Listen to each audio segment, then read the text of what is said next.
कृष्णा कृष्ण कृष्ण हरे हरे, हरे कृष्ण कृष्ण कृष्ण हरे हरे, हरे राम राम राम हरे हरे, हरे राम राम राम हरे हरे, हरे कृष्ण कृष्ण कृष्ण हरे हरे, हरे कृष्ण कृष्ण कृष्ण हरे हरे, हरे राम राम राम हरे हरे, हरे राम राम राम हरे हरे। गुरु श्रीला भक्ति वल्लभ तीर्थ गोस्वामी महाराज जी की जय। जय जगत गुरु श्रीला भक्ति वल्लभ तीर्थ गोस्वामी महाराज जी की जय। जय जगत गुरु श्रीला भक्ति वल्लभ तीर्थ गोस्वामी महाराज जी की जय। जय त्रिदंडी पाद गण की जय। अनंत कोटि वैष्णव वृंद की जय। श्री हरि नाम संकीर्तन की जय। संकीर्तनकारी भक्त वृंद की जय। गौर प्रेमानंदी हरि बोल। गुरु वैष्णव भगवान तिनेर स्मरण है विघ्न विनाशन। अनायासे है निज वांछित पूरन। नारायणं नमस्कृत्य नरं चैव नरोत्तमं देवीं सरस्वतीं व्यासं ततो जयमुदीरयेत्। मूकं करोति वाचालं पंगुं लंघयते गिरिं यत्कृपातमहं वन्दे श्रीगुरुं दीनतारिणम्। श्रीचैतन्यमनोभीष्टं स्थापितं येन भूतले स्वयं रूपा कदा मह्यं ददाति स्वपदान्तिकम्। श्रीकृष्ण चैतन्य प्रभु नित्यानंद श्री अद्वैत गदाधर शिवासादि गौर भक्त वृंदा। हरे कृष्णा कृष्णा कृष्णा हरे हरे, हरे राम राम राम हरे हरे। गुरु कथा महिमा कीर्तन में हम लोग गुरु महाराज जी की लीलाएं याद कर रहे हैं। कल हमने ब्रजमंडल की कुछ बातें याद की।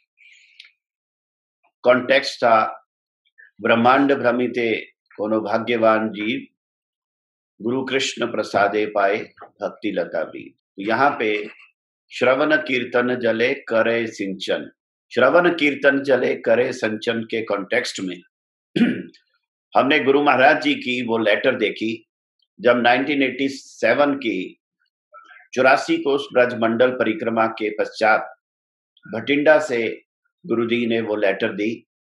उस लेटर में गुरु महाराज ने मेंशन किया कि ब्रजमंडल 84 कोस एक मास की जो परिक्रमा हुई, उस परिक्रमा में हालांकि बहुत दिक्कतें थी, इरेगुलरिटीज थी, खाना पीना विश्राम की इतनी रेगुलरिटीज होने के बावजूद भी सब लोग बड़े आनंद में थे, बड़े प्रसन्न थे, क्योंकि सब लोग दिन रात कृष्ण लीला स्थलियों के दर्शन कर रहे थे और भगवान श्री कृष्ण की लीलाओं का गुणगान श्रवण कर रहे थे।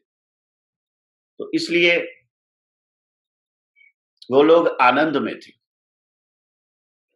इस कॉन्टेक्स्ट में जब मैंने ये बात याद की कि मैं सबसे पहले 1984 की ब्रजमंडल परिक्रमा 84 कोस में गया अकेला जम्मू से, और वहां वृंदावन में वो सब घटनाएं देखी जहां पे कैसे गुरु महाराज जी पाठ भी कर रहे हैं, नगर कीर्तन भी कर रहे हैं और मैनेज भी कर रहे हैं, आने वाले जाने वाले लोगों से भी मिल रहे हैं।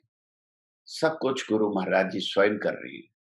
और उसी के बीच गुरुदेव बाहर से उन्होंने वो बुखार की लीला की, मलेरिया हो गया और हाई टेम्परेचर में शिवरिंग हो रही है, और उसमें भी वो गुरु महाराज जी सेवा में लगे रहे, अपने शरीर का कोई ध्यान नहीं किया। इसके बाद की मैंने घटना सुनाई वो नेक्स्ट ईयर की थी। हम लोग हर साल झूलन में वृंदावन जाते हैं और झूलन में जब गुरु महाराज जी हमको रोज सुबह नगर संकीर्तन में राधा दामोदर और दूसरी दूसरी जगहों में लेके जाते, बड़ा आनंद रहता। और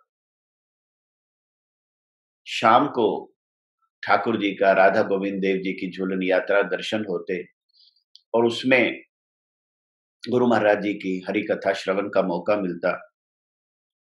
तो कई बार वहां पे गुरु महाराज जी को बड़ा ये देख के अफसोस होता कि हमारे गुरु भाई लोग हरि कथा में बैठते नहीं।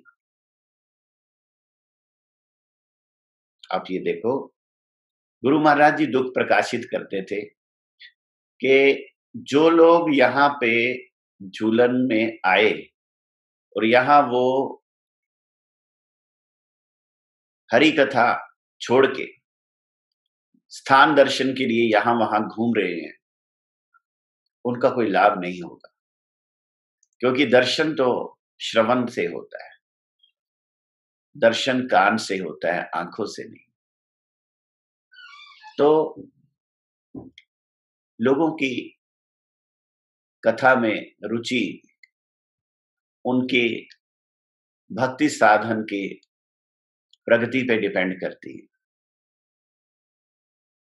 उसी बीच नेक्स्ट ईयर जो 1985 की परिक्रमा थी, पंजाब में बहुत उग्रवाद था और गुरु महाराज जी गेस्ट हाउस जो है बड़े मठ का, उसके रूम नंबर 1 के ग्राउंड फ्लोर में ठहरे थे। तब शाम को गुरु महाराज ने मुझे पाठ कीर्तन के बाद बोला कि न्यूज़पेपर नहीं देखा। तो फिर वो न्यूज़पेपर ढूंढता ढूंढता कैसे मैं बिहारी जी के गोस्वामियों से पूछा, वहां से पता चला वल्लभ, राधा वल्लभ जी के वहां से मिलेगा। तो ये भी एक संयोग की बात थी कि राधा वल्लभ जी के मंदिर से मुझे इंग्लिश का टाइम्स ऑफ इंडिया मिला।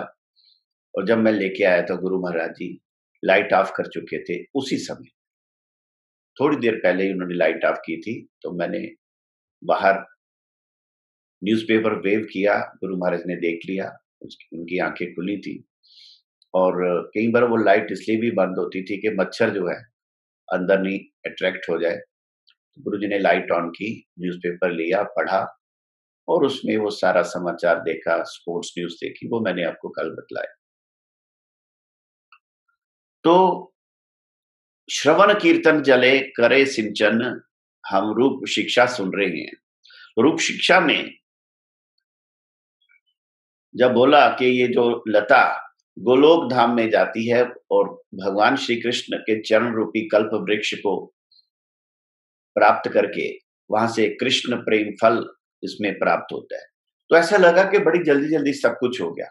जैसे ध्रुव 5 साल के बालक गए और 6 महीने में उनको भगवत प्राप्ति हो गई, प्रहलाद जी को भी ऐसे हो गया।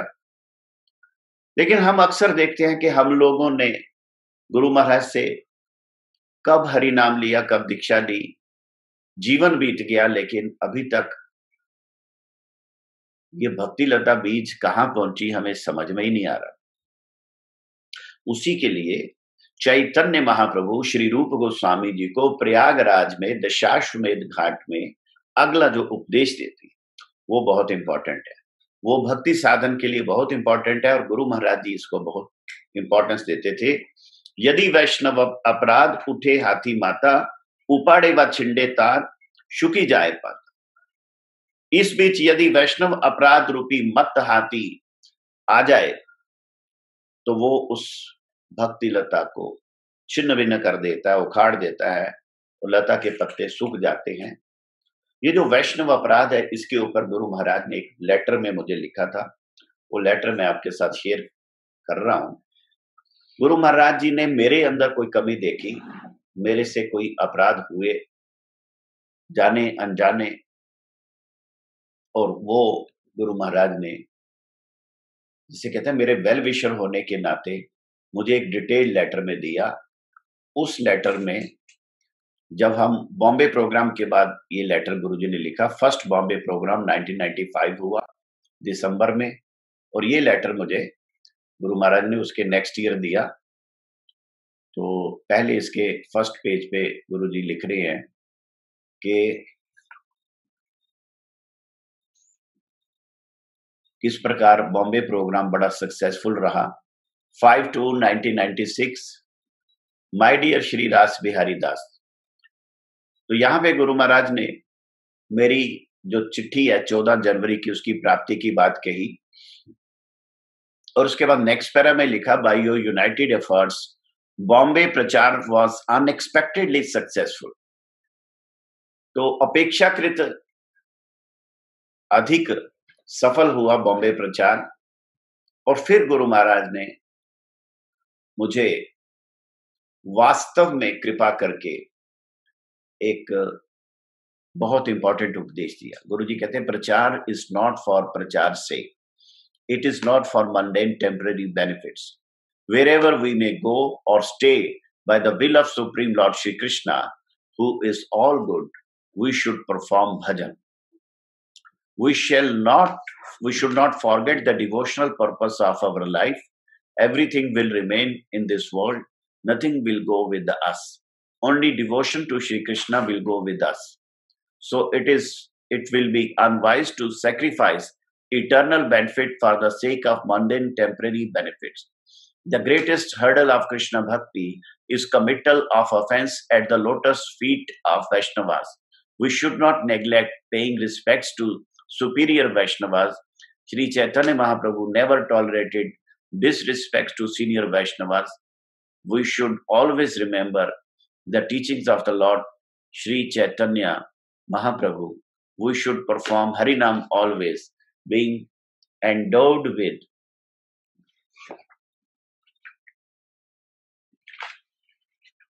four divine qualities: being humbler than a blade of grass, more tolerant than tree, paying due respects to all, and having no craving for name and fame.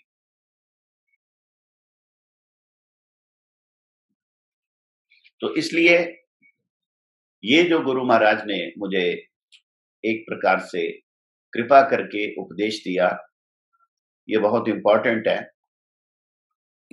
ये जो वैष्णव अपराध की बात इसमें गुरु महाराज ने लिखी, कैसे हम लोग वैष्णव अपराध करते हैं। गुरु महाराज जी कहते हैं, कृष्ण भक्ति का सबसे बड़ी जो बाधा है वो है committal of offence at the lotus feet of Vaishnav. वैष्णवों के चरणों में अपराध सबसे बड़ी बाधा है कृष्ण भक्ति में। We should not neglect paying respects to superior Vaishnava. तो हमें कभी अपने से श्रेष्ठ वैष्णव मिले तो उनको अभिवादन करना, रिस्पेक्ट देना जरूर करना चाहिए, भूलना नहीं चाहिए। Shri Chaitanya Mahaprabhu never tolerated disrespect to senior Vaishnav. Chaitanya Mahaprabhu ने कभी इस बात को टॉलरेट नहीं किया कि सीनियर वैष्णवों को किसी ने असम्मान किया हो, वो कभी इस बात को सहन नहीं करते। We should always remember the teachings of Lord Chaitanya Mahaprabhu. तो हमें चैतन्य महाप्रभु की शिक्षा को सदा याद रखना चाहिए। तो गुरु महाराज ने यहाँ पे जो इंपॉर्टेंट बात कही, यही बात अभी प्रसंगवश रूप शिक्षा में आ रही है कि यदि वैष्णव अपराध उठे हाथी माता, उपाड़े व छिंडे तार शुकी जाए पाता। देखो ये बड़ी डिटेल की बात है, लेकिन गुरु जी इसको बड़ी सिंपली बताते हैं। क्या कहते हैं? कहते वैष्णव अपराध इसलिए होता है कि हम किसी को वैष्णव ही नहीं समझते। हमारी नजरों में वैष्णव ही नहीं है कोई दुनिया में। कहते एक बंगाल में एक जोक है प्रसिद्ध, गुरु महाराज बताया, मुझे पूरा बांग्ला याद नहीं, लेकिन उसका मैं जिस्ट आपको बता रहा हूं कि एक व्यक्ति जो हरिनाम वाला था, पूरी फैमिली हरिनाम लिए हुए थी, तो उनका बेटा था, उसका नाम था हरे। तो उनके घर में कटहल लगा, पहला कटहल का फल हुआ बहुत बड़ा। तो उसने कटहल का फल उतारा, अपनी पत्नी को कहा कि इसको तुम वैष्णव सेवा में लगाओ, पहला है तो वैष्णव सेवा में जाना चाहिए। लेकिन थोड़ा मन में उसके भी लालच था, पति ने भी उसको बनाया, घर पे ही भोग लगाया। तो उसके मन में आया, थोड़ी ग्लानि होती है ना कि इसको हमने वैष्णव सेवा में नहीं पहला दिया। तो कहता है मुई वैष्णव, तू ही वैष्णव, आर वैष्णव हरे। मैं भी वैष्णव, तुम भी वैष्णव, और एक वैष्णव हरे है, अपना बेटा। तो जब घर में 3-3 वैष्णव हैं, तो कटहल बाहर वाले वैष्णव को क्यों दिया जाए? घर में ही तो 3 वैष्णव हैं, तो वैष्णव सेवा हो गई। मुई वैष्णव, तू ही वैष्णव, और वैष्णव हरे। तो इस प्रकार गुरु महाराज जी बतलाते हैं कि वो व्यक्ति अपने उसमें आ गया, वैष्णव सेवा नहीं करने का बहाना। तो गुरु जी कहते हैं हमारी नजर में कोई वैष्णव ही नहीं है, क्योंकि हमें सबके अंदर कोई ना कोई गलती दिखती है। विशेष करके गुरु जी कहते हैं हमारे सामने भगवान भी आ जाए तो उनको हम कैसे पहचानेंगे? जैसे प्रहलाद भी देख रहे हैं और हिरण्यकशिपु भी देख रहा है, लेकिन प्रहलाद ने भगवान को पहचाना, हिरण्यकशिपु उनको अद्भुत पशु समझ रहा है, जो इतना बुद्धिमान पंडित व्यक्ति।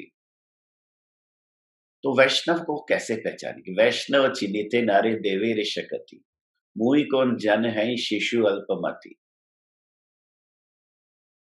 इसमें पहली बात है, वैष्णव को ड्रेस से धोखा खाना। वैष्णव का ऐसा सैफरन ड्रेस होना चाहिए, सन्यास होना चाहिए, वैसा होना चाहिए। तो गुरु महाराज जी कहते हैं कि रावण ने सीता माता को त्रिदंडी सन्यासी के रूप में हरण किया, त्रेता युग की बात है। तो ड्रेस से हम धोखा खाएंगे। गुरु महाराज कितनी बार बताते हैं कि हम जब वृंदावन में गए तो वहां डीएसपी आया, पुलिस इंस्पेक्टर आया, उसने कहा कि महाराज जी आप अपनी कथा में सबको सावधान कर दो, यहाँ वृंदावन में बाहर से कोई लोग ठग आगे हैं, वो लोग साधु का वेश धारण करते हैं और लोगों को प्रसाद में बेहोशी की दवा खिला देते हैं और फिर उनको लूट के चले जाते हैं। तो कहते बाहर से वो साधु का भेष धारण करके लोगों को लूट रहे हैं। ये कोई मेरे ख्याल से 30-35 साल पुरानी बात गुरु महाराज बतलाते। तो ड्रेस इज नॉट वैष्णव, गुरु महाराज जी कहते थे। सफेद कपड़ा हमारी रक्षा नहीं करेगा, लाल कपड़ा हमारी रक्षा नहीं करेगा। बेस्ट एग्जाम्पल गुरु महाराज जी देते हैं अम्बरीश महाराज जी की। अम्बरीश महाराज जी को जब ब्रह्मशाप स्पर्श नहीं कर पाया, ये बात सुन के परीक्षित महाराज बड़े चकित रह गए, क्योंकि ब्रह्मशाप के कारण 7 दिन में तक्षक के काटने से उनकी मृत्यु निश्चित थी। उन्होंने भगवान कृष्ण ने उत्तरा के गर्भ में उनकी ब्रह्मास्त्र से रक्षा की, लेकिन इस ब्रह्मशाप से उनकी रक्षा नहीं हुई। तो अम्बरीश महाराज बड़े उत्सुकता से कहते हैं कि मैं परीक्षित महाराज कहते हैं कि मुझे ये बताइए कैसे अम्बरीश जो के गृहस्थ थे, जो कि एक राजा थे, उनको दुर्वासा ऋषि का श्राप क्यों स्पर्श नहीं कर पाए। तब अम्बरीश महाराज जी की वो कथा गुरु महाराज जी सुनाते, अम्बरीश महाभागा सप्तदीपवती महिम। तो अम्बरीश महाराज जो थे 7 द्वीपों के एक छत्र सम्राट थे, सिर्फ एशिया के नहीं, एशिया, अफ्रीका, उत्तर अमेरिका, दक्षिण अमेरिका, यूरोप, ऑस्ट्रेलिया, ये सभी 7 द्वीपों के एक छत्र सम्राट अम्बरीश महाराज थे। आज भी आप विश्व के किसी भी कंट्री में जाएं तो भारतीय संस्कृति के अवशेष आपको वहां मिलेंगे, जो इस बात का प्रूफ है कि हमारे जो पूर्वज थे उनके कनेक्शन पूरे विश्व के साथ थे। तो अम्बरीश महाराज सारी पृथ्वी के सम्राट होते हुए भी भगवान के परम भक्त थे, परम वैष्णव थे, और भगवान ने अपने सुदर्शन चक्र को उनकी सेवा में रखा था, उनकी रक्षा के लिए। तो दुर्वासा मुनि जो थे वो आए मथुरा धाम में। मथुरा धाम में, मधुपुरी में अम्बरीश महाराज अपनी पत्नी के साथ एकादशी पालन कर रहे थे, और वो एकादशी निराहार निर्जल पालन करते थे।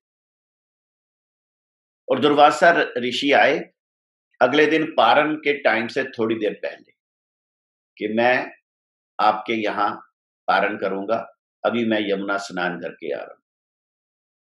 अब वहां उनको देर हो गई, यमुना में गए, ध्यान मग्न हो गए, तो यहां पे पारण का समय आ गया। तो ब्राह्मणों के कहने से अम्बरीश महाराज ने भगवान का चरणामृत लेके पारण किया। जो बिल्कुल निर्जल रखते हैं वो पारण उनका चरणामृत से भी हो सकता है। तो अम्बरीश महाराज जी एकादशी पालन करते थे और एकादशी में निर्जल रहते थे, और दुर्वासा के आने पे उन्होंने नियम रक्षा के लिए एक बूंद चरणामृत लिया। दुर्वासा जी को पता चल गया, और ये बहुत बड़ी असम्मान की बात होती है कि आपका गेस्ट आया हो और वो भी एक इतने बड़े ऋषि और सन्यासी और ब्राह्मण। तो राजा की क्या मजाल के उनको खिलाए बिना वो उसने कुछ ग्रहण कर लिया। इस बात से दुर्वासा ऋषि ने उनको श्राप दिया और एक कृत्या उत्पन्न की। अब अम्बरीश महाराज इतने परम भक्त हैं कि उनको लगा कि मेरे से गलती हुई है, मुझे ये दंड स्वीकार करना चाहिए। तो हाथ जोड़ के सिर झुका के वो खड़े हो गए, लेकिन इससे पहले कि कृत्या उनके ऊपर प्रहार करती, वो जो सुदर्शन चक्र भगवान के, उन्होंने कृत्या को समाप्त किया और दुर्वासा ऋषि का पीछा शुरू किया। और दुर्वासा ऋषि वहां से भागे हैं। पहले ब्रह्मलोक गए, ब्रह्मा जी से मांगा कि मेरी रक्षा करिए, मेरी रक्षा करिए, मुझे इस सुदर्शन चक्र से बचाइए। तो ब्रह्मा जी ने कहा मेरी ताकत नहीं, मैं आपको भगवान के सुदर्शन चक्र से रक्षा नहीं कर सकता। वहां से शिवलोक गए, तो शिव जी महाराज जी के चरणों में गिरे, मेरी रक्षा कीजिए। तो महादेव ने भी कहा कि मैं भगवान के सुदर्शन चक्र से आपकी रक्षा नहीं कर पाऊंगा। तब वैकुंठ चले गए, वैकुंठ में नारायण के पास पहुंचे। तो नारायण ने कहा मैं भी आपकी अपने सुदर्शन चक्र से रक्षा नहीं कर सकता। क्यों नहीं कर सकते? कहते अहम भक्त पराधीन, मैं भक्त के अधीन हूं, मैं भी किसी के अधीन हूं, मैं स्वतंत्र नहीं हूं। भक्तों ने मुझे अपना सर्वस्व सौंप दिया है, तो ये यथा माम प्रपद्यन्ते ते तेषां भजाम्यहम्, मैं उसको वैसे ही भजता हूं। तो अम्बरीश ने अपना सर्वस्व मुझे सौंप दिया, अपना तन मन राज्य संपत्ति स्त्री परिवार कुटुंब सब कुछ मुझे समर्पित कर दिया। तो इसलिए मैं तो अम्बरीश महाराज जी के आगे पूरी तरह जिसे कहते हैं उनके बस में हूं। भगवान ने कहा अहम भक्त पराधीन। तब दुर्वासा ऋषि वापस अम्बरीश महाराज जी के पास आए, और इस उनकी जर्नी में पूरे 12 महीने 1 साल बीत चुका था, ब्रह्मलोक से वैकुंठ लोक और वापस मथुरा। तो अम्बरीश महाराज ने 1 साल कुछ खाया पिया नहीं, उनकी प्रतीक्षा में केवल जल पी के रहे। कि मेरे घर आए दुर्वासा ऋषि का मैं सत्कार नहीं कर पाया, और उनकी प्रतीक्षा में तो दुर्वासा ऋषि जैसे अम्बरीश महाराज जी के प्राण में प्राण आए, वो उठे, उनको हाथ जोड़े, तो दुर्वासा ऋषि उनको दंडवत प्रणाम करने। तो अम्बरीश महाराज बड़े ऐसे लज्जित हुए कि ऋषि क्या कर रहे हैं। तो दुर्वासा ऋषि ने कहा कि मेरी सुदर्शन से रक्षा करो। तब वो भागवत में वर्णन है कैसे स्तव किया सुदर्शन चक्र को शांत करने के लिए, और अल्टीमेटली यहां तक कह दिया कि अगर मैंने गलती से भी भगवान की कोई सेवा की हो तो आप शांत हो जाओ। तो ये कहने से वो एकदम, तो दुर्वासा ऋषि को गुरु महाराज जी कहते हैं वो भगवान के ही पार्षद हैं, उनके प्रति अपराध नहीं करना, गुरु जी बोलते हैं। देखिए उनकी वैकुंठ गति है, वो वैकुंठ तक होके आए, लेकिन अम्बरीश महाराज जी का महात्म प्रकाशित करने के लिए उन्होंने ये सब किया। तो हमें समझना चाहिए कि गृहस्थ में भी अगर कोई वैष्णव है और एक सन्यासी है, ब्राह्मण है, दुर्वासा ऋषि है, तो उसको भी भगवान टॉलरेट नहीं करते। तो ये जो लिखा, यदि वैष्णव अपराध उठे हाथी माता, उपाड़े व छिंडे तार शुकी जाए पाता। ये जो गुरु महाराज जी इसका वर्णन करते हैं, अद्भुत वर्णन है कि वैष्णव अपराध होने से बड़े बड़े लोग रह जाते हैं। तो इसमें अम्बरीश महाराज जी के साथ नामाचार्य हरिदास ठाकुर जी का भी प्रसंग गुरु महाराज बतलाते हैं। आपको याद है कि नामाचार्य हरिदास ठाकुर के साथ क्या क्या हुआ, कितना उन्होंने भगवान के हरिनाम के लिए कितना विरोध और कितना कष्ट सहन किया। बीच बाजार में उनको 22 बाजार में कोड़े मारे गए, वो सारी बातें। लेकिन इसमें प्रसंग क्या है, एक रामचंद्र खान था, वो ईर्ष्यालु था और उसको इस बात का बड़ी ईर्ष्या रहती थी कि ये नामाचार्य हरिदास ठाकुर जो हैं, ये मुस्लिम कुल में पैदा हुए, इनका बड़ा नाम है, लोग इनको बड़ा मानते हैं। तो इस बात से वो जलता था हर समय। तो उनको बदनाम करने के लिए उसने एक वेश्या को बहुत रुपया दिया और कहा कि तुम जाके उनको पतित कर दो। अब वो जो वेश्या थी वो उनकी कुटिया में आई, तो क्या देखती है कि नामाचार्य हरिदास ठाकुर उसके तुलसी के नीचे हरि नाम करने। तो वो घंटों वेट करते करते करते करते करते करते तो ये आप जानते हैं कि नामाचार्य हरिदास ठाकुर इशारों में उसे बता रहे हैं कि मेरी माला समाप्त हो तो मैं आपसे बात करूं। उनकी माला नहीं समाप्त हो रही। तो ऐसे करके वो 1 दिन 2 दिन और तीसरे दिन जब आई तो 3 दिन शुद्ध भक्त के मुखारविंद से जो उसने हरिनाम श्रवण किया, उसके प्रभाव से उसके सारे पाप एकदम उड़न छू हो गए। आंखों से पश्चाताप ग्लानि आंसू बन के निकले और उनके सामने वो दंडवत हो गई, प्रणिपात हो गई, क्षमा मांगने लगी, बताया कि मुझे ऐसे ऐसे भेजा गया आपको गिराने के लिए, लेकिन मैं बड़ी पतित हूं, आप मुझे क्षमा करिए। तब नामाचार्य हरिदास ठाकुर जी ने क्या कहा, उन्होंने कहा मैं पहले दिन से ये बात जानता था, लेकिन मैं तुम्हारे कारण यहां रुका। अभी तुम जाओ, अपना मुंडन करो, जो सुंदर रूप है सुंदर, इसको मुंडन करो तुरंत, और जितना रुपया तुमने पाप के धन को इकट्ठा किया सब बांट दो, सब दान करके आ जाओ। तो नेक्स्ट डे वो आ गई। तो नामाचार्य हरिदास ठाकुर जी ने उसको अपना शिष्य बनाया और वहां से उसको कोटिया सूंघ के वहां से निकल गए। तो कहते वो वेश्या जो थी वो इतनी बड़ी भक्त बन गई कि दूर दूर से लोग उसके दर्शनों को आने लगे। तो उधर जिसने भेजा था रामचंद्र खान, उसका क्या हाल हुआ, नित्यानंद जी ने उसको ऐसा श्राप दिया कि उसका पूरा सर्वनाश हो गया, क्योंकि वैष्णव अपराध को भगवान टॉलरेट नहीं करेंगे, वैष्णव तो नहीं कुछ बोलेंगे। इसलिए गुरु महाराज जी कहते हैं कि ये सुसाइडल है वैष्णव अपराध करना।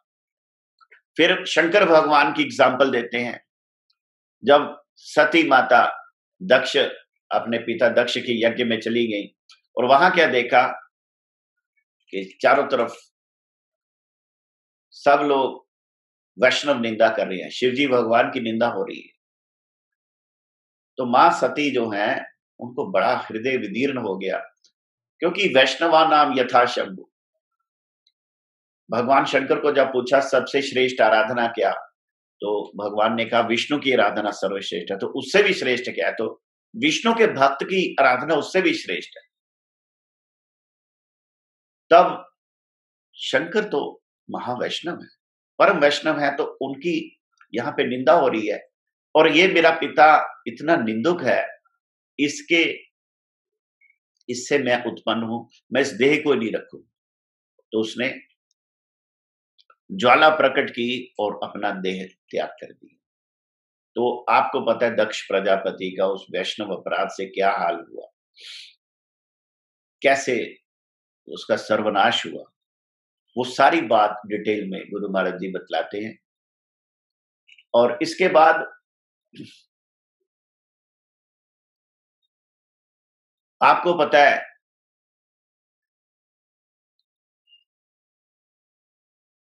सोबरी ऋषि जो थे वो यमुना में काली हृदय में डूब के कितने सालों साल उन्होंने तपस्या की। लेकिन हुआ क्या कि गरुड़ जी वहां पे आए, भगवान के वाहन, उन्होंने वहां से आहार लिया, मछली। तो सोबरी जी ने उनको श्राप दे दिया कि इस काली हृदय में तुम नहीं आ सकते, और श्राप दे दिया। अब ये उनका वैष्णव अपराध हो गया। सोबरी ऋषि ने जैसे ही वैष्णव अपराध किया, थोड़ी देर के बाद ही उनके मन में भगवान का स्मरण खत्म हुआ और माया का स्मरण स्टार्ट हुआ, और फिर उन्होंने मांधाता राजा की 50 कन्याओं से विवाह किया। तो ये वैष्णव अपराध का रिजल्ट है। फिर श्रीवास पंडित जी के चरणों में जो गोपाल चपाल का अपराध है, उसकी कथा गुरु महाराज जी बड़ी डिटेल में बतलाते हैं कि श्रीवास पंडित ने किसका क्या बिगाड़ा था। श्रीवास आंगन में चैतन्य महाप्रभु भक्तों के साथ रोज संकीर्तन महाराज करते थे, सारी सारी रात वहां संकीर्तन होता, और कुछ लोग उनकी निंदा करते। उसमें ये गोपाल चपाल नामक व्यक्ति भी था। वो हर समय उनकी निंदा करता और उनको बदनाम करने के लिए उसने एक ऐसी गलत चाल चली कि उसने श्रीवास पंडित जी के मुख्य दरवाजे के बाहर हड्डी, शराब और ये सारा तंत्र मंत्र की चीजें रख दी, सिंदूर वगैरह। और जब सुबह दरवाजा खोला तो श्रीवास पंडित जी ने देखा, वो समझ गए कि ये किसका करतूत है और वो कौन क्या कर रहा है। लेकिन सिर पे हाथ मार के श्रीवास पंडित जी कहते, देखो नवदीप धाम के वासियों, मैं क्या करता हूँ रात को, ये मैं करता हूँ, देख लो ये मैं करता हूँ। तो महाप्रभु का हृदय जो था विदीर्ण हो गया, गोपाल चपाल को कोढ़ हो गया और गलित कोढ़ हो गया, बुरी हालत हो श्रीवास पंडित जी के चरणों में अपराध से। बाद में जब वो कोलद्वीप में महाप्रभु के चरणों में गिरा, उनसे क्षमा मांगी, तो महाप्रभु ने कहा मैं तुम्हें क्षमा नहीं करूंगा, तुम्हें और गलाऊंगा। तब बार बार क्षमा मांग के कोलद्वीप में महाप्रभु ने कहा उसी श्रीवास पंडित जी के पास जाओ। तो श्रीवास पंडित जी ने उसे क्षमा किया, तब उसका कोढ़ ठीक हुआ। तो इस प्रकार देवानंद पंडित जी का भी अपराध हुआ। देवानंद पंडित जो थे परम भागवत, वो भागवत पाठी थे। नवदीप में वो भागवत कथा कर रहे थे, शिष्य लोग सुन रहे थे और बैठने की जगह नहीं थी। श्रीवास पंडित नवदीप आए थे, उन्होंने वो कान में सुना, अहो बकीस्तन कालकूटम, पीछे बैठे हा कृष्ण करके चित्कार हुई, अष्टसात्विक विकार हुए। देवानंद पंडित जी ने भी देखा सुना, लेकिन वो शिष्य जो समझे नहीं, उन्होंने उनको पकड़ के बाहर निकाल दिया।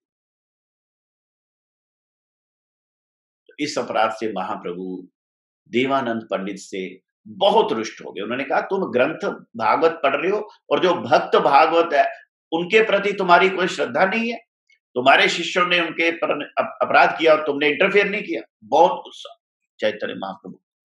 तो इस प्रकार देवानंद पंडित जी को भी वक्रेश्वर पंडित जी की कृपा जब मिली, तब उनको महाप्रभु ने श्रीवास पंडित जी के द्वारा क्षमा करवाया।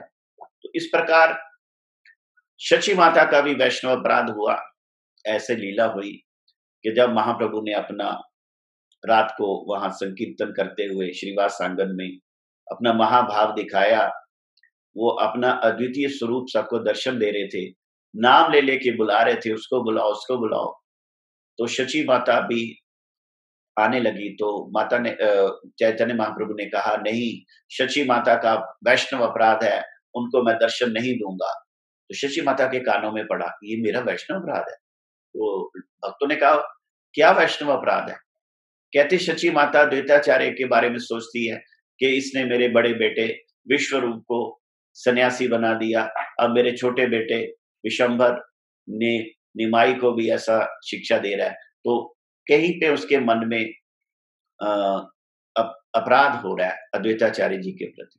तो जैसे शची माता ने सुना, वो तो महाप्रभु की माँ है, वो तुरंत अद्वैताचार्य के भवन में चली गई। और अद्वैताचार्य को जब पता चला कि शची माता उनसे क्षमा मांगने आ रही हैं, वो बेहोश हो। तो बेहोशी की अवस्था में शची माता ने उनको प्रणाम कर लिया। तो शची माता महाप्रभु ने फिर उनको दर्शन दिए। तो अपनी माँ के द्वारा भी शिक्षा दी कि वो कभी किसी वैष्णव अपराध को नेग्लेक्ट नहीं करेंगे, क्षमा नहीं करेंगे। और देखिए, एक होता है वैष्णव अपराध और एक होता है गुरु अपराध। एक गुरु अपराध बहुत भयंकर है, बहुत भयंकर है। इसकी शास्त्र में एक एग्जाम्पल मिलती है।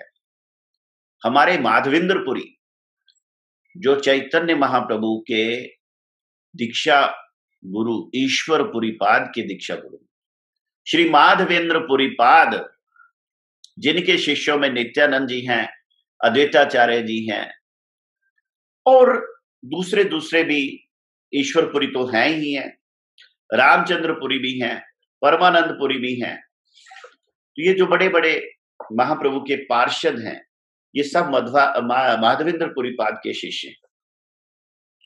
तो माधवेंद्रपुरी के अंतिम समय की लीला ये है कि माधवेंद्रपुरी, हे मथुरानाथ, हे दीननाथ, हे दयाद्रनाथ कह के विरहाकुल होके पुकार रहे उनको। और जो ईश्वरपुरी हैं वो उनकी सेवा में है। उनकी सेवा में उनको भागवत के वो श्लोक सुनाते हैं जिससे उनके हृदय को ठंड पहुंचती है, उनके हृदय में शांति मिलती है, विरहा अग्नि को थोड़ी अमृत वर्षा मिलती है। भागवत के वो श्लोक सुनाते हैं। कौन? ईश्वरपुरी। और दूसरे एक शिष्य है रामचंद्रपुरी, वो उनको ज्ञान सिखा रहे हैं। गुरुदेव, आप क्यों रोते हो? आप ध्यान करो, ब्रह्म का ध्यान करो।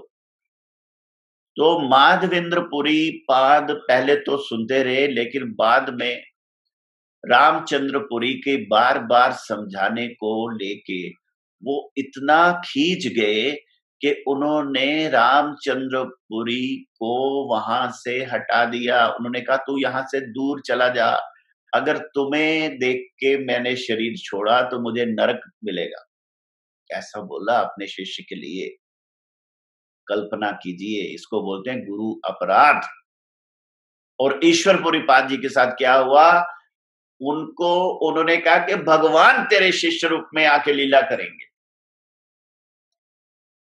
एक गुरु सेवा का और गुरु अपराध का एक अनुपम उदाहरण है। और जब चैतन्य महाप्रभु गंभीरा में, जगन्नाथपुरी में अपनी अंत लीला में है, उस समय रामचंद्रपुरी उनको मिलने आए गंभीरा में। तो उन्होंने महाप्रभु के गंभीरा का आपने देखा छोटा सा दरवाजा, वहां पे चींटियां चलती देखी। तो उनका स्वभाव ही ऐसा था आलोचना करने का। वो चैतन्य महाप्रभु की आलोचना करने लगे। चैतन्य भागवत में लिखा कि रामचंद्रपुरी कह रहे हैं, ये सन्यासी बहुत चटोरा है, ये मिठाई जरूर खाता होगा, तभी यहां इतनी चींटियां आ रही। ये बात चैतन्य महाप्रभु को जब पता चली भक्तों से, तो उन्होंने खाना पीना ही कम कर दिया। जो खाते थे ना, उसका 1/4 कर दिया। अब उस 1/4 में से थोड़ा सा गोविंद को मिलता, तो महाप्रभु एकदम सूख गए। कई भक्तों ने तो खाना पीना ही बंद कर दिया। लेकिन वो बाज नहीं आए रामचंद्रपुरी जी, उनका वही स्वभाव था। तो एक दिन परमानंदपुरी, जो उनके ईश्वरपुरी पाद के गुरु भाई थे, वो आए।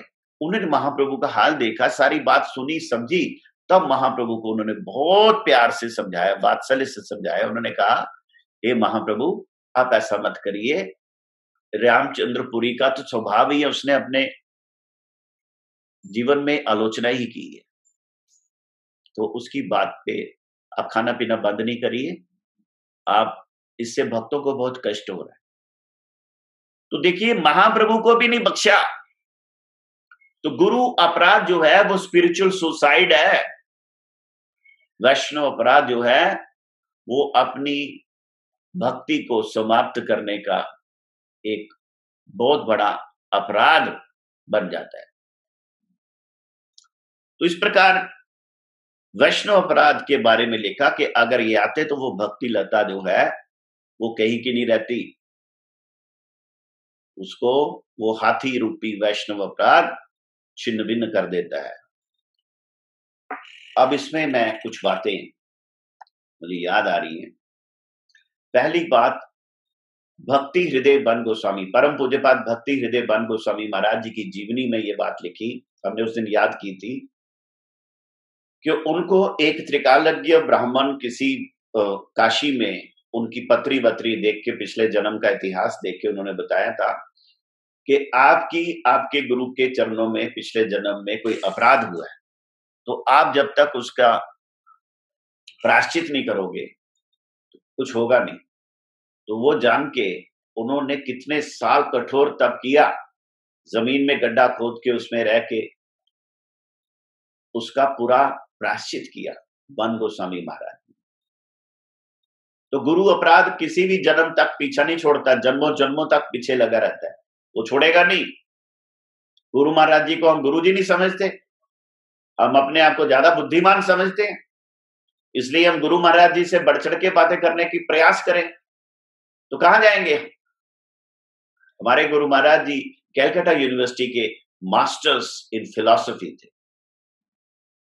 वो चाहते तो अपनी कथा में बहुत कुछ बोल सकते थे, लेकिन he focused just on the words of Param Guru महाराज। तो श्रील प्रभुपाद परम गुरुदेव की उस परंपरा की वाणी का अनुकीर्तन गुरु महाराज ने किया अनुगत्य रूप में।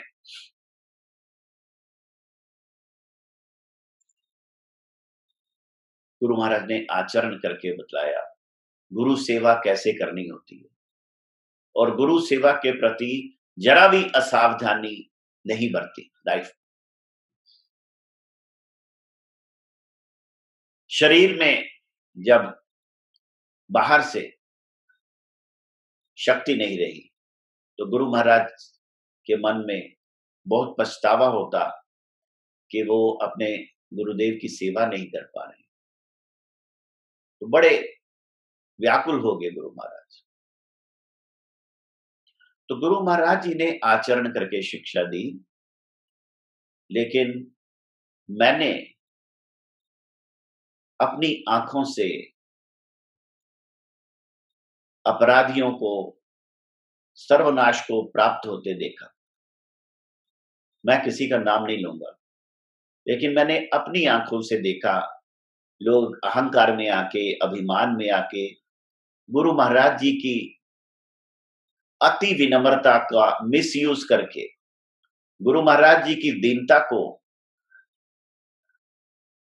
मिसयूज करके उन्होंने बहुत अपराध किए।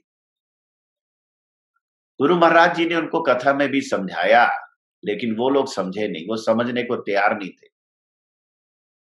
हालांकि वो लोग बड़े हायर पोजीशन पे थे, लेकिन गुरु अपराध के कारण परम गुरु महाराज जी ने उनको क्षमा नहीं किया, और हमने अपनी आंखों से उनका सर्वनाश होते देखा। इस बात का हमें बड़ा दुख है कि इतने इतने टैलेंटेड लोग, इतने इतने इंटेलिजेंट, क्वालिफाइड, एरिस्टोक्रेट बैकग्राउंड के लोग गुरु महाराज जी को समझ नहीं पाए, और अपराध के कारण उन्होंने अपने आध्यात्मिक आत्महत्या कर ली। मैंने अपनी आंखों से देखा। बड़े से बड़ा भी जो अपने आप को समझता था, जिसने गुरु महाराज जी को तकलीफ दी, गुरु महाराज जी को कष्ट दिया, गुरु महाराज जी को ठेस पहुंचाई, गुरु महाराज ने तो उसको कुछ नहीं कहा, लेकिन उस व्यक्ति का सर्वनाश हुआ। कहां तक गिनाऊं मैंने खुद देखा है अपने आप। मैं अपने अंदर के लोगों की बात नहीं करता, बाहर के लोगों की बात कर लीजिए। जो हम एग्जाम्पल कितनी बार सुनते हैं कि तेजपुर मठ में जब परम गुरु महाराज जी के कमरे के बाहर गुरु महाराज जी बैठे और वो जो ब्रह्मचारी के रूप में थे और एक माता आई, वो कुएं से पानी लेने के लिए कोई चक्कर था, वो माता हमारे गुरु महाराज जी पे गुस्सा हो गई, बहुत गुरु महाराज जी को अपशब्द कहे। वो गुरु जी ने कुछ नहीं उसका जवाब दिया, लेकिन वो अपशब्द परम गुरु महाराज ने सुने, वो तुरंत बाहर आए और बड़ा दुख प्रकट किया। तो गुरु महाराज को कहते, कौन थी ये? वो चली गई थी। तो गुरु महाराज कहते, कौन? गुरु महाराज ने इस बात को अनसुना कर दिया, लेकिन उस औरत का सर्वनाश हो गया। ये सब सन्यासी लोग, महात्मा लोग में बतलाते। गुरु महाराज जी के चरणों में अपराध किया उसने, भगवान ने क्षमा नहीं किया। जगन्नाथपुरी में जो किराएदार गुरु महाराज जी को बहुत सताए, बहुत अपमानजनक बातें की, वो सब किया, उनका भी बड़ा बुरा हाल हुआ। तो बाहर के लोगों को भी हमने देखा कि अगर गुरु महाराज जी को उन्होंने लाइटली लिया, या उनकी जेंटल नेचर, उनकी प्लीजिंग नेचर, उनकी जो टॉलरेंस, उनकी जो दीनता, उनकी सहनशीलता, उनकी वृक्ष से ज्यादा सहनशीलता, उनका दूसरों को मान देना, ये जो वैष्णव क्वालिटीज हैं, इसका उन्होंने उनको फॉर ग्रांटेड लेके ऐसे ही गलत ऑफेंसेस किए। गुरु महाराज ने तो उनको कुछ नहीं कहा, लेकिन उन लोगों को एक एक करके इसका भगवान ने घोरतम दंड दिया। और उनको दंड देख के कई बार उन पे दुख भी होता था, इतना कष्ट इनको मिला। मतलब वो लोग गुरु जी को ही गुरु जी नहीं समझे, और उस समय तो वो किसी को सुनते ही नहीं थे, गुरु महाराज जी को कुछ समझते ही नहीं थे। तो यहां पे रूप शिक्षा में गुरु अपराध वैष्णव अपराध को बोला पागल हाथी।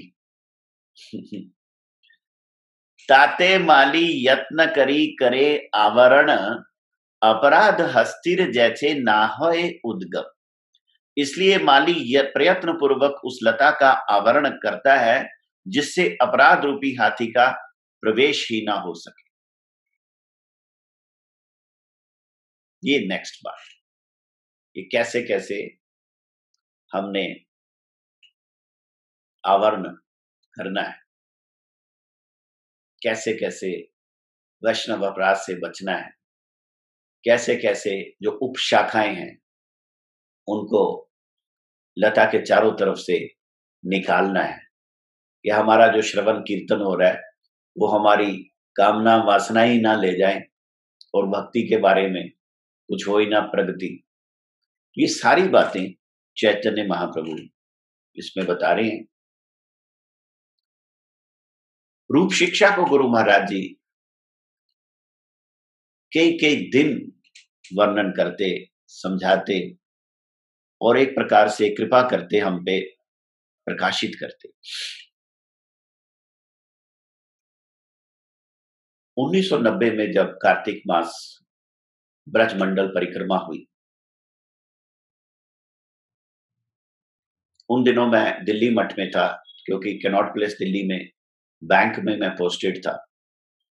तो उस कार्तिक एक मास मेरे को परिक्रमा गुरु महाराज जी के अनुगत्य में पीछे पीछे जाने का मौका मिला। परम पूज्य श्रीला भक्ति प्रमोद पुरी गोस्वामी महाराज जी के साथ भी पीछे पीछे जाने का मौका मिला, और मेरी मां भी उसमें गई हैं पूरा 1 महीना। और ज्यादातर गुरु महाराज ने उसके प्रबंध के सेवा में भी मुझे रखा। बड़ी सारी लीलाएं हैं उस समय की। तो मथुरा की बंगाली घाट पे भिवानी धर्मशाला है, जो हमारे श्री चैतन्य गौड़ीय मठ का परिक्रमा का पहला पड़ाव होता। बंगाली घाट, यमुना किनारे, भिवानी धर्मशाला, मथुरा में कार्तिक मास शुरू होने के एक दिन पहले गुरु महाराज जी भक्तों के साथ वहां आ जाते। तो मैं मां के साथ वहां पहुंच गया। उन दिनों आप जानते हैं परिक्रमा में ठाकुर जी भी साथ में चलते हैं, विजय विग्रह ठाकुर जी के। तो श्री श्री गुरु गौरांग श्री श्री राधा गोविंद देव जी के जो मंदिर को साथ लेके चलते हैं। तो 1990 में उस मंदिर की सेवा का जिम्मा था हमारे अगरतला मठ के इंचार्ज परम पूज्य श्री भक्ति कमल वैष्णव महाराज का। तब वैष्णव महाराज ब्रह्मचारी नौनी गोपाल प्रभु के रूप में थे। वैष्णव महाराज जो हैं वो नौनी गोपाल ब्रह्मचारी के रूप में थे और पुजारी थे, और 1 महीना वो ठाकुर लेके परिक्रमा में साथ चले। तो भिवानी धर्मशाला के ग्राउंड फ्लोर में एक कमरे में वो मंदिर बना दिया, और सुबह 4 बजे जब गुरु महाराज जी आए हैं, हम लोग भी आ गए। थोड़े से लोग होते हैं स्टार्टिंग में। गुरु महाराज जी प्रथम याम साधन देखिया अरुणोदय वृंदा देवी व्यस्त है, वो सारा वर्णन हुआ। फिर मंगल आरती हुई, थोड़ा टाइम दिया गया, उसके बाद सब लोग निकले। तो विश्राम घाट से परिक्रमा प्रारंभ होती है। मथुरा के हमारे पंडा जी चौबे जी, बहुत गुरु महाराज जी उनको प्यार करते और बहुत प्रभावशाली व्यक्तित्व उनका। मूछें रखी हैं, पगड़ी पहनी हुई है, और विश्राम घाट पे उन्होंने गुरु महाराज जी के हाथ में सूत्र बांधा और हाथ में जमुना का जल दे के संकल्प किया कि मैं 1 मास 84 को उस परिक्रमा व्रत 84 सबको कराऊंगा। तो विश्राम घाट के उस संकल्प से ये व्रत 84 की परिक्रमा शुरू हुई। 1990 की बात मैं कर रहा हूं। तो उस समय खूब गुरु महाराज जी का, जिसे कहते हैं ना, अद्भुत उत्साह, और मैं कहता हूं किसी प्रकार की थकान तो होती नहीं थी वहां पे। तो विश्राम घाट से फिर दीर्घ विष्णु, ये आदि वराह, श्वेत वराह, जितने मंदिर है, करते करते करते करते तो हुआ क्या कि वहां कुछ गड़बड़ थी, पॉलिटिकल डिस्टर्बेंस थी, और हमारी परिक्रमा में कोई 450 भक्त थे, और गुरु महाराज जी हमको लेके जाना चाह रहे थे भगवान श्री कृष्ण के जन्म स्थान। आपको पता है हम लोग होली गेट से निकलते हैं और फिर हम जन्म स्थान की तरफ चलते हैं, भूतेश्वर की ओर पहले जाते हैं। होली गेट से जैसे ही राइट टर्न लिया तो देखा शहर में कर्फ्यू था, सारी दुकानें बंद और चारों तरफ पुलिस। लेकिन उस कर्फ्यू में 450, जहां सेक्शन 144 थी, 4-5 से ज्यादा लोग इकट्ठे नहीं हो सकते थे। हम 450 भक्तों के साथ, गुरु महाराज जी के साथ, संतों के साथ, मृदंगों के साथ संकीर्तन करते, गुरु जी आगे कीर्तन करवा रहे। जैसे राइट टर्न करके वो ऐसे थोड़ी ऊपर की तरफ सड़क जाती है, तो थोड़ा ही चले थे तो सामने पुलिस की एक पूरी पलटन सड़क पे हमारा वेट कर रही है। तो उसके फ्रंट में 8-10 पुलिस वाले और उनके साथ ऑफिसर, और उनके पीछे सारे पुलिस वाले, सारे हथियारों से लैस। अब मैं ये वो भी दृश्य देखूं और यहाँ पे गुरु जी को देखूं, गुरु जी की कोई कीर्तन में कमी नहीं आ रही है। आगे हमारा वो झंडा चल रहा है, श्री चैतन्य गौड़ीय मठ की ब्रज 84 कोस परिक्रमा, और पुलिस वाले सामने खड़े हैं। यहाँ गुरु जी कीर्तन कर रहे हैं, गौर हरि बोलो भाई, गौर हरि बोलो भाई, सभी दुख दूर जावे, गौर हरि बोलो भाई, गौर हरि बोलो भाई। अब मैं सोचूं भैया ये क्या होने जा रहा है, सामने कर्फ्यू लगा है, पुलिस वाले हैं, तो यहाँ गुरु महाराज जी हमको ले जा रहे हैं बेधड़क, और सामने बिल्कुल क्लैश होने वाला है, और बिल्कुल जैसे हम पास पहुंच ही गए, मैंने देखा गुरु जी ने कोई कीर्तन अपना कम ही नहीं किया। गुरु महाराज लगे गौर हरि बोलो भाई, गौर हरि बोलो भाई, जस्ट बिल्कुल सामने जैसे पहुंचे हैं। मैंने क्या देखा, वो जो पुलिस के लोग खड़े थे हमारा रास्ता रोकने, वो एकदम स्प्लिट हुए, उन्होंने बीच में रास्ता बना दिया, और एक लाइन इधर बन गई, एक लाइन इधर बन गई। तो पुलिस जो थी बिल्कुल दोनों तरफ हो गई, और बीच में स्पेस बन गई, कोई 8-10 फुट की स्पेस बनी। गुरु महाराज जी, मृदंग पार्टी, संकीर्तन पार्टी सब उसमें एंटर कर गए, उसके पीछे सारे भक्त एंटर करके, और थोड़ी दूर जाने के बाद वो पुलिस हमारे साथ साथ मार्च करती करती हमको ले गई भूतेश्वर। मैं ये दंग रह गया कि एक है लॉ, एक है प्रैक्टिस। लॉ ये कहता था कि सेक्शन 144 है, कर्फ्यू है, हम लोग बाहर नहीं निकल सकते थे, लेकिन प्रैक्टिस ये हुई कि उस पुलिस ऑफिसर के भी मन में ये बात समझ में आ गई कि क्या हो रहा है, कौन पर्सनैलिटी है, क्या हो रहा है, क्या उसके मन में भगवान ने प्रेरणा दी कि इंस्टेड ऑफ हमारे ऊपर जो वो कंट्रोल करते लीगली, उन्होंने हमारी प्रोटेक्शन दी, हमें स्पेस दी, और चारों तरफ बॉडीगार्ड की तरह हमें ले चल। ये सीन मैं कभी नहीं भूल सकता लाइफ, कि गुरु महाराज ने कैसे कर्फ्यू की भी परवाह नहीं की। ऐसे मैं समझ नहीं पा रहा ये हुआ कैसे, मैं I can not understand this point. तो इस प्रकार की हमने परिक्रमा की। तो आपको पता है विश्राम घाट के इधर भी 12 घाट है, इधर भी 12 घाट है, 24 घाट है। तो एक एक घाट में जाने के लिए रास्ते ठीक नहीं है, कई बार उधर गलियों से जाना पड़ता है, कभी उधर से जाना पड़ता है। पहले हमने 10 घाट उस तरफ देखे, गोकुल महावन को जो ब्रिज जाता है उस तरफ के घाट देखे, वहां लास्ट में मोक्ष घाट है, शमशान घाट है। तो फिर इस तरफ के देखने लगे, तो वहां एंट्री के लिए हमें एक बड़ी छोटी सी गली में से होके जाना था। आप विश्वास करिए 1990 में जब हम मेन रोड से उस गली में एंटर करने लगे, तो उस गली में क्या था, वो गली म्युनिसिपैलिटी जो मथुरा की थी उसके लिए गार्बेज डंपिंग स्ट्रीट थी।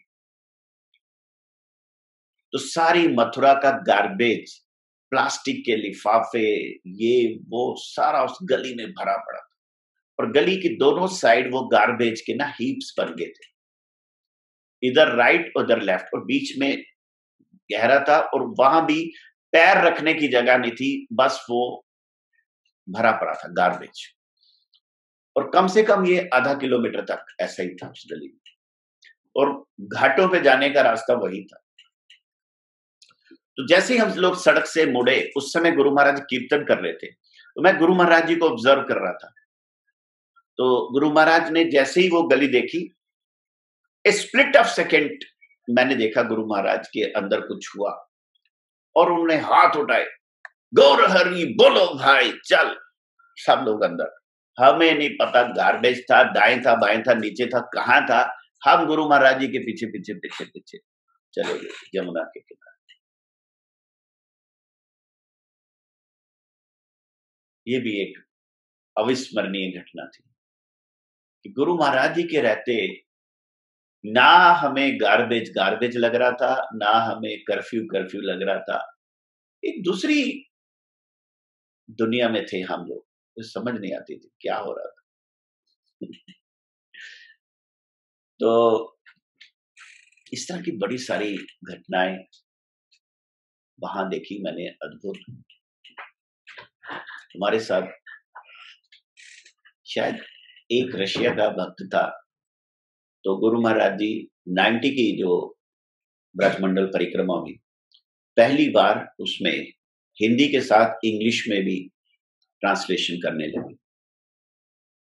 ये पहली बार हुआ, क्योंकि इससे पहले 87 की हुई, 84 की तो मैं अटेंड की थी, 87 में मैं गया नहीं था।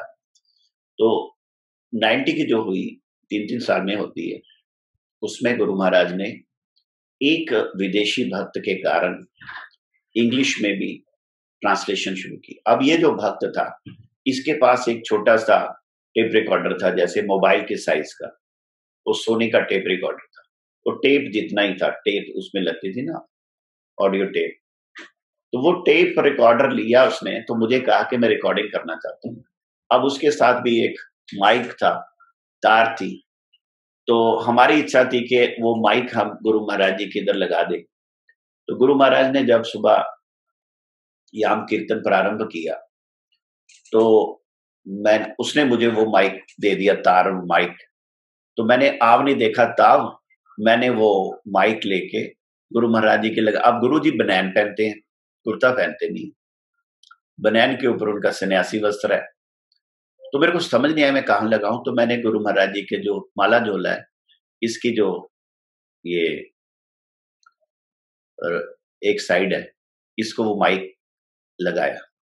वहां पे एक महाराज थे, वो मुझे डांट लिया, नहीं नहीं इधर मत लगाओ, इधर मत लगाओ।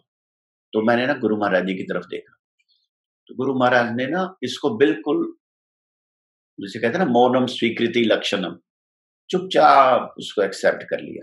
जब मैंने गुरु महाराज जी को देखा कि गुरु महाराज जी तो बिल्कुल एक्सेप्ट कर रहे हैं, तो मेरे को ना उत्साह मिला, तो मैंने चुपचाप वहां लगा दिया। तो 1990 की जो ब्रजमंडल परिक्रमा की कंप्लीट रिकॉर्डिंग हमने की गुरु महाराज जी, जिसमें वो हिंदी में भी बोल रहे हैं, इंग्लिश में भी बोल रहे हैं, और साथ में पिक्चर फोटोज भी खींचे। तो इस प्रकार गुरु महाराज जी ने टेक्नोलॉजी को ऑलवेज एनकरेज किया। उस जमाने में जब वीडियो कैमरास आए, तो हमने जम्मू में 1984 में वो वीडियो बनाने वालों को बुला लिया। तो कुछ महात्माओं ने ऑब्जेक्शन की कि नहीं नहीं वीडियो नहीं बनाना, लेकिन मैंने गुरु जी को देखा, गुरु महाराज ने हमको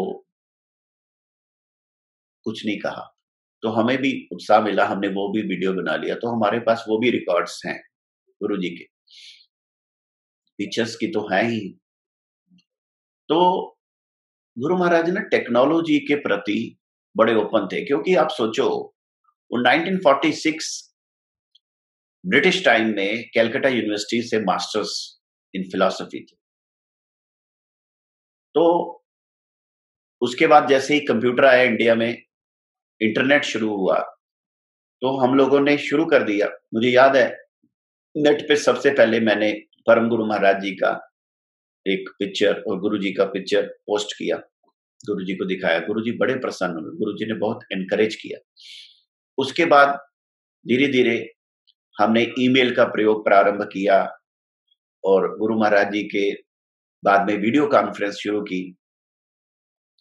तो मठ के अंदर बहुत सारे लोग हमको वीडियो कॉन्फ्रेंस करने से रोकते थे, ऑब्जेक्शंस करते थे, लेकिन गुरु महाराज जी हमको एनकरेज करते थे। तो उस समय, अभी तो जूम में हम आराम से वीडियो कॉन्फ्रेंस कर रहे थे, उस समय टेक्नोलॉजी इतनी डिफिकल्ट होती थी कि बड़े बड़े सॉफ्टवेयर इंजीनियर ही हमारी वीडियो कॉन्फ्रेंस को सेटअप कर सकते थे। उस समय भी गुरु महाराज जी वीडियो कॉन्फ्रेंस के द्वारा दुनिया के भक्तों को अपनी कृपा आशीर्वाद देते थे। और वीडियो कॉन्फ्रेंस के बाद हम उन भक्तों के नाम पढ़ के गुरु महाराज जी को सुनाते कि आज आपकी कथा में ये लोग बैठे थे, इस कंट्री से फलाना बैठा था, फ्रांस से रेवती दासी बैठी है, वहां से वो बैठा है, वो बैठा है। वो सारी बातें गुरु महाराज जी ध्यान से सुनते, कौन बैठा है। हालांकि वो इंटरैक्टिव नहीं था उस समय इतना। तो गुरु महाराज ने टेक्नोलॉजी को, देखिए हमारे श्रील भक्ति सिद्धांत सरस्वती गोस्वामी ठाकुर जी ने दो बातें ऐसी की जो सनातन धर्म में रेवोल्यूशनरी थी। पहला, उन्होंने प्रचारकों को सारे विश्व में प्रचार के लिए भेजा, और ये हरे कृष्णा मूवमेंट को सारी दुनिया में फैलाया। तो सनातन धर्म को विश्व में पताका फहराने वाले अगर कोई है तो श्रील प्रभुपाद है। और दूसरा, उन्होंने बृहद मृदंग की बात की। उससे पहले जो गौड़िया संप्रदाय की प्रीचिंग थी वो मृदंग से थी, तो मृदंग की संकीर्तन की प्रीचिंग को उन्होंने बृहद मृदंग यानी प्रिंटिंग प्रेस तक पहुंचाया। प्रिंटिंग प्रेस को श्रील प्रभुपाद ने बहुत जोर दिया कि ये बृहद मृदंग सबसे इंपॉर्टेंट है, बहुत महत्वपूर्ण है, इसलिए इतने ग्रंथ हमको मिल रहे हैं। ये जो हम ग्रंथ पढ़ रहे हैं, चैतन्य चरितामृत, ये सब उनकी देन है। उन्होंने अपने शिष्यों को डेडिकेटेडली ग्रंथ के प्रकाशन में लगा दिया। गुरु महाराज जी कहते हैं ना, मैंने भक्ति सारंग गोस्वामी महाराज से प्रूफ रीडिंग करना सीखा, पब्लिकेशन डिपार्टमेंट में थे। हमारे परम गुरु महाराज ने चैतन्य वाणी के चीफ एडिटर श्रील भक्ति प्रमोद पुरी गोस्वामी महाराज जी को बनाया। 35 साल वो रहे उसके चीफ एडिटर। और पुरी गोस्वामी महाराज दैनिक नदिया प्रकाश के भी एडिटर थे, जो प्रभुपाद जी के टाइम में डेली न्यूज़पेपर था। तो किसी ने पूछा प्रभुपाद जी को कि महाराज ये न्यूज़पेपर स्पिरिचुअल में इतने न्यूज कहां से लाएंगे आप, क्योंकि दुनिया की आप न्यूज इसमें डालेंगे नहीं, तो स्पिरिचुअल न्यूज से एक न्यूज़पेपर कैसे चल सकता है, डेली तो आपको कहां से न्यूज मिलेगी। तो प्रभुपाद जी मुस्कुराए, कहते ये जो आपका मटेरियल वर्ल्ड है ना, ये 1/4 साइज है फ्रॉम स्पिरिचुअल वर्ल्ड। वो 75% जो है वो 3 गुना साइज स्पिरिचुअल वर्ल्ड का है, तो वहां की न्यूज तो बहुत ज्यादा है, ये तो कुछ न्यूज ही नहीं है आपके मटेरियल वर्ल्ड की। और अभी तो लॉकडाउन में एक ही न्यूज आ रही है, इतने मर गए, इतने मर गए, इतने बच गए, तो न्यूज ही नहीं है इनके पास, सोल्यूशन कोई है नहीं इनके पास।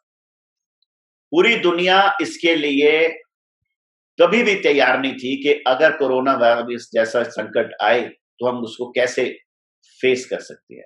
हमारा टोटल सिस्टम कोलैप्स हो गया, ना एजुकेशन सिस्टम हमारा उसको डील कर पा रहा है, ना गवर्नमेंट सिस्टम, कोई भी सिस्टम उसको डील नहीं कर पा रहा। तो ये इसका मतलब मानव सभ्यता की जितनी प्रगति थी उसको एक अदृश्य वायरस जो इतना माइन्यूट है कि वो सेल से भी बहुत छोटा है, वो सारे मानव जाति को उसने घुमा के रख दिया। अब नए नए इंजेक्शन बन रहे हैं और नया नया तरीके से वो अपनी उसको फाइट कर रहा है वायरस, उसको पकड़ा ही नहीं जा रहा है। तो हमारा पूरा मटेरियल एजुकेशन उसके सामने फेल है। अगर कोई चीज है जो हमारी रक्षा कर सकती है तो वो स्पिरिचुअल, जितनी स्पिरिचुअल प्रोग्रेस होगी उतनी हमारी रक्षा होगी। और हमने यही सीखा कि स्पिरिचुअल पावर का एसेंस है गुरु कृपा ही केवलम, इसलिए गुरु कथा श्रवण कीर्तन, गुरु कथा श्रवण कीर्तन इससे बड़ा स्पिरिचुअल। मेरे को कब से भक्त लोग कहते थे कि आप के पास इतना मटेरियल है, आप उसको पब्लिश करिए, उसको बाहर लाइए। मैंने गुरु महाराज जी को भी लेटर लिखी, गुरु महाराज ने मुझे आशीर्वाद दिया कि अपनी बायोग्राफी लिखने के लिए।